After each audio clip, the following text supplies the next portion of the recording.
Nick Cave of the Bad Seeds with the Boatman's Call. In the opening, I have this. In the opening montage, you heard a clip for Into My Arms, and now you're going to hear People Ain't No Good. People, they ain't no good. People, they ain't no good. People, they ain't no good. So the Boatman's Call by Nick Cave and the Bad Seeds comes in at number 70 in the 1990s on Best Ever Albums, number 10 in 1997. Number 394 of all time, it's Nick Cave and the Bad Seeds' second highest rated album behind 2016's Skeleton Tree. And second time we're covering Nick Cave and the Bad Seeds. This is their 10th studio album that was released on March 3rd, 1997. We had previously covered Nick Cave with, as we mentioned before, his first band, The Birthday Party. Their album Prayers on Fire, which we covered in Season 3, bonus episode 4. And Let Love In, which we covered this season, Season 4, Episode 35. So in between Let Love In and this record, they did release their 9th studio album, Murder Ballads. That was released in 1996. And apparently that's their best-selling album to date. So that was the more popular one. That one included a duet with PJ Harvey called Henry Lee. And, of course, we've mentioned several times before that it was around this time that PJ Harvey and Nick Cave had a brief relationship. He also, on that record, had a duet with Kylie Minogue. That song was called Where the Wild Roses Go, and that was a pretty big hit in the UK and Australia. But this record, The Boatman's Call, was pretty stark departure from the previous sounds of Nick Cave and the Bad Seeds. That was much more post-punk, artistic, art kind of, variety of different things going on there. And this album is much more stripped down, basic, very piano based, somber sounding record. And some of the songs are thought to be directed at either the mother of Cave's oldest son, Luke. That woman's name is Vivian Camaro. And their thoughts are the song Where Do We Go Now But Nowhere is about her. Or some of the songs might be dealing with PJ Harvey, which in particular, West Country Girl, Black Hair and Green Eyes. Is this after his son died? Is that what the reference is? Or I don't. That's a good question. I don't know about that. I'll look it up. Look that up, John. It was the woman was the mother of his son Luke. So Cave revealed that his mindset during the creation of this album in an interview in 2008. He said, quote, "When I was making half that record, I was furious because certain things had happened in my love life that seriously pissed me off. And some of those songs came straight out of that. I don't regret making it. The songs are a moment when you felt a certain way, when you just think, fuck, please," end quote. Cave also performed the song Into My Arms at the 1997 funeral of In Excess vocalist Michael Hutchence. That they were actually friends from Cave's youth. And when he performed that song, he requested that the TV cameras be shut off, so his performance was not recorded, and that was done out of respect for Hutchence. And the song People Ain't No Good, I did recognize that song. I wasn't sure from what, and then I read that it was featured in the film Shrek 2. So I don't even remember watching Shrek 2, so maybe I know it from somewhere else. I actually thought, well, I'll tell you what I thought it was from in my take when I give that. But yeah, there's not a whole lot of info on here. I think the main story behind this record is just how a vast departure this was from previous records. So let's see. Whose turn is it to go first? I think maybe Josh. Sure. Just to clarify, his son didn't die until 2015. So it's after that. Okay. Yeah.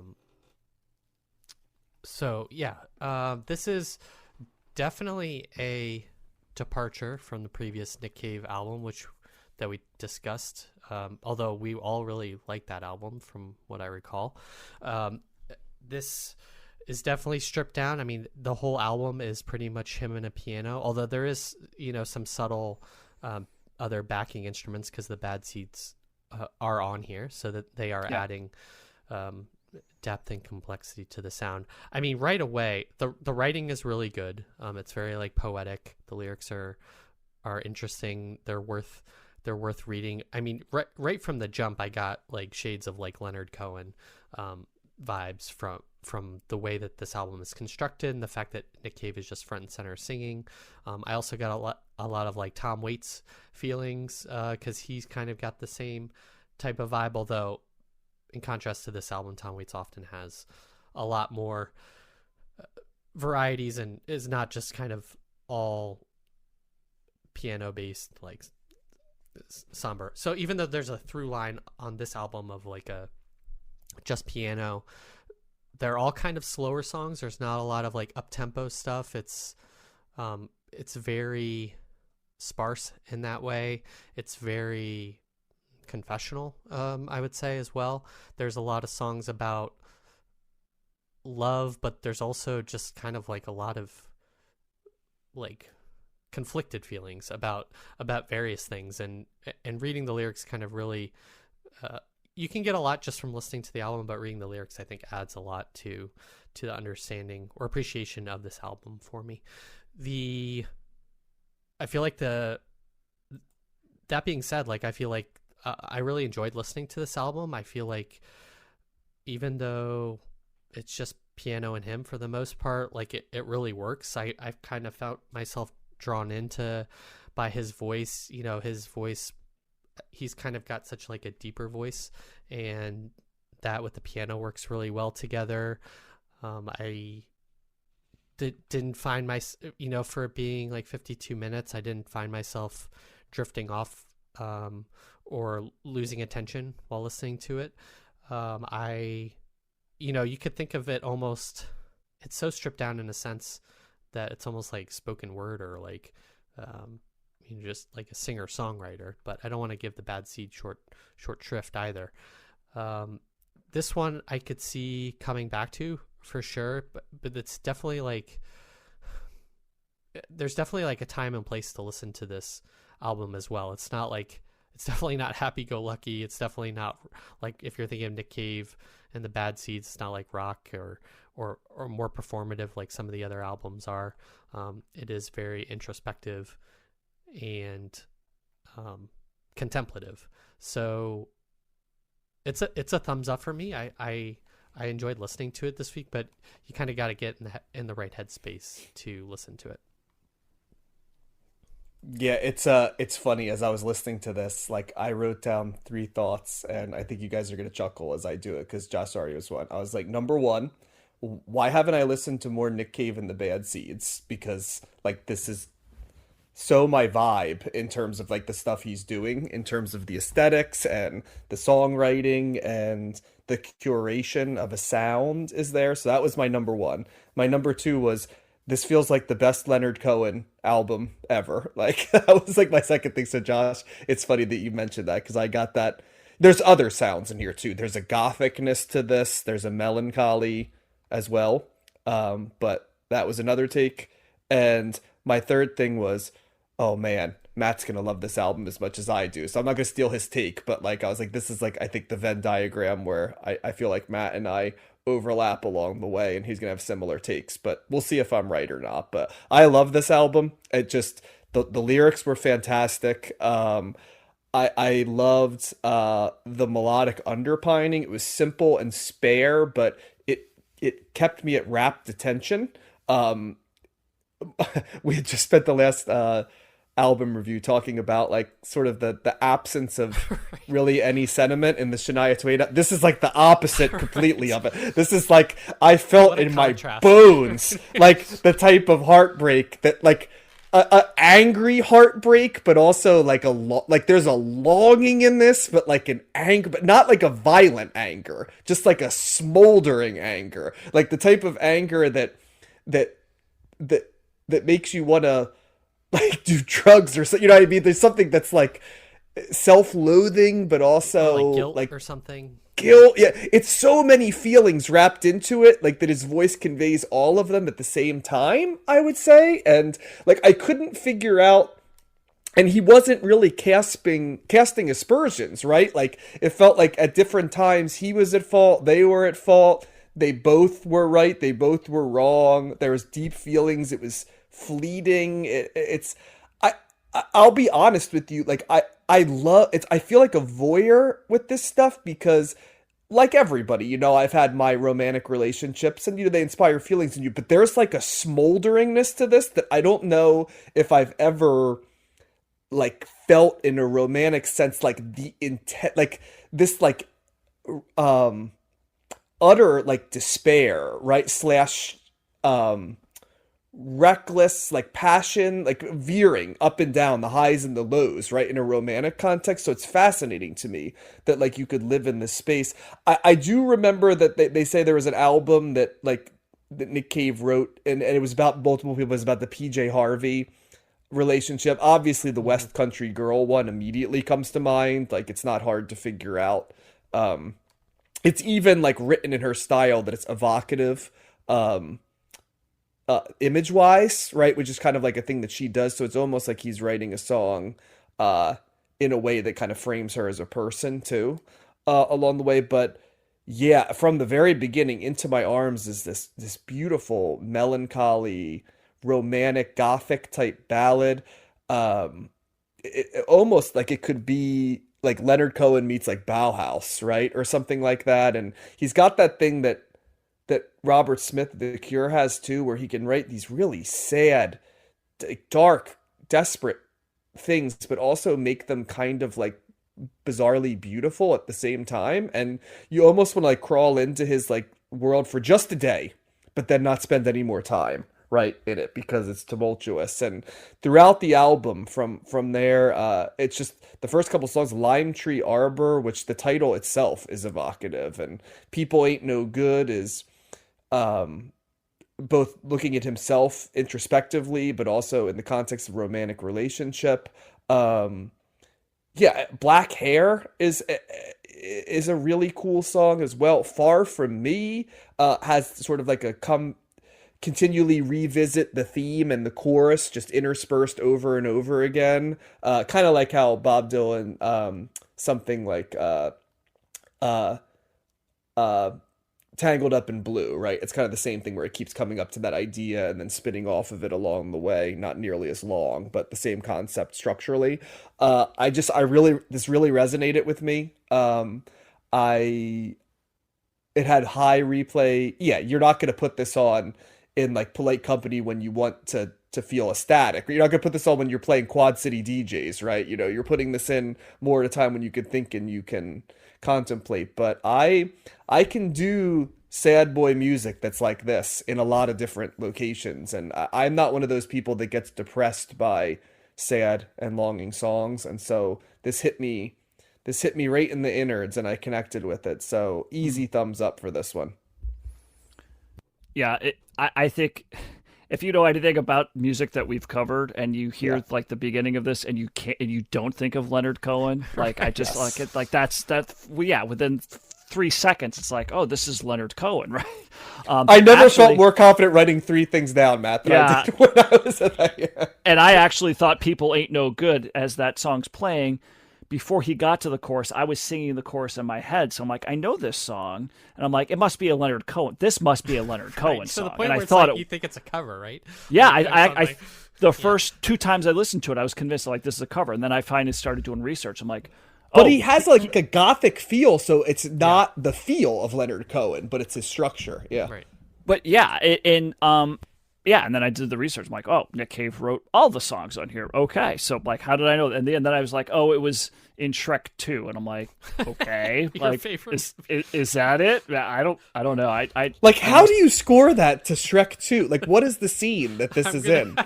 There's some down parts in Shrek. There's some parts in Shrek's like, he's a little melancholy. Sure. Yeah, he's an ogre. He lives in a swamp, John. It's kind. I know, but it's just weird. They also keep in mind the first Shrek had the Leonard Cohen version of the Leonard Cohen song "Hallelujah" was in the first Shrek. It had the Buzzcocks too, didn't it? And Smash Mouth. Yeah. But I think that was John Cale that did the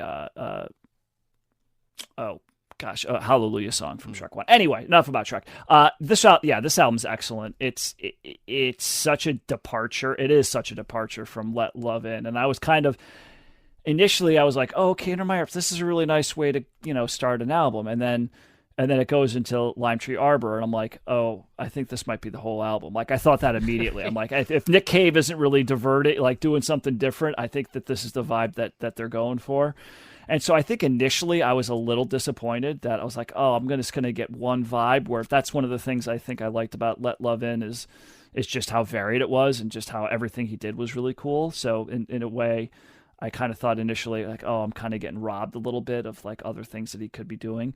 But if you're going to do a record that's going to be somber, melancholy, like emotions, like all kinds of emotions and thoughts and feelings and deeply, personal kind of like narratives and whatnot, and that's going to be the vibe of this, then do it like this. And I'm fine with that, right? Like if you can really nail it on every song, and you can really, just, provide some, some variations here and there, so it doesn't seem like it's weird. It is a samey record, but I wouldn't say it's Right. samey, because it's just so, there's so much depth to this, that you're just like hanging on every word in some instances. And then he throws in some things like Black Harry's got let's throw in an accordion there, let's do a little spoken thing on Green Eyes at the end. Let's throw a little bit of a kind of like an organ synth thing on Brompton Oratory or whatever. So there's some, and that's actually interesting for an album that is relatively sparse. There's like 8 musicians on here, and they're playing on multiple songs. You know what I mean? So there are a lot. It sounds like, oh, it's just Nick Cave on a piano, but there's actually a lot of different instrumentation that's happening. Certainly more towards the background, but but I think that also contributes to the depth of the sounds of the songs. His voice is great. His voice just sounds so great. He's this baritone, this like this painful, like you can hear the emotions in a lot of these songs just from his vocalization style. And it's just a super interesting, compelling record that, yes, you guys are right, it's not something you're going to want to just pop on at any time. This is a good night record. I think this is I just kind of want to put something on and just kind of let it, just be there, and and kind of be part of that. So yeah, I agree with you, John. Like, we should be all listening to more Nick Cave, and because we've had 2 records, very different, but both excellent. I'm excited to cover him. We're doing another Nick Cave record. We should be anyway, if we're going to be covering the top ones from, like, I guess Skeleton Trees is a big one. Push the Sky Away from 2013, that was in the top 100 on best ever albums. And even 2004, there's an album, Abattoir Blues, that was 116 in the 2000s. So there's more Nick Cave to come, but yeah, he's just like this tremendous artist that I'm already saying, like, yeah, he's in line there with a Leonard Cohen, with a Lou Reed, or or a Tom Waits, or Bob Dylan, or any of these guys that really can kind of hone in some like pretty intense emotions and pretty thoughtful lyrics, thoughtful, interesting musical choices, and really kind of creating something that is their own, with distinct vocal styles and stuff like that. So yeah, super impressed. It's a great album. Big thumbs up for me. There's a lot of religious and spiritual imagery on this as well that I noticed sticking out. And do you know what kind of the title is in reference to? I wonder if that's like a Greek mythology like reference or something. I always think of like the river Styx and the boat. Yeah, it could be. I didn't find a ton. I also didn't have a ton of time. It's a shorter week. I didn't have as much time this week. But like and kind of the usual places that I go for like research, I didn't find a ton. There's not a ton of info on here. I probably could have looked up more detailed articles, but I didn't have the time to do that. So I'm not exactly sure, Josh. Okay, just curious. I know that he fashions himself as religious, so okay. I think, Josh, you're on to something. And there were Boatman's Call, yeah. There were religious themes in Let Love In as well, right? Mm-hmm. It wasn't just this. I mean, that was a similar aspect of both the records.